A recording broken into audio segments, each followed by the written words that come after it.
A revision total knee replacement is a redo of a previous total knee replacement.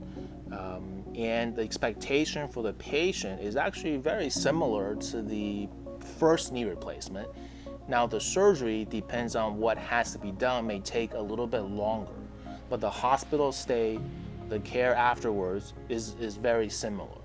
Now, of course, if you had your knee replacement 20 years ago and you are getting a redo of your knee replacement now, there is going to be a lot of things that are different because we made a lot of advances over the years as far as pain control, post-operative therapy, and getting people to normal function sooner.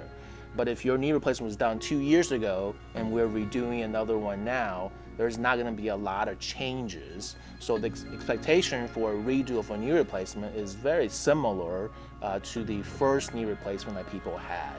And a lot of times, if we're fixing an issue, you may end up having a better experience in the rehabilitation process afterwards than you had the first time.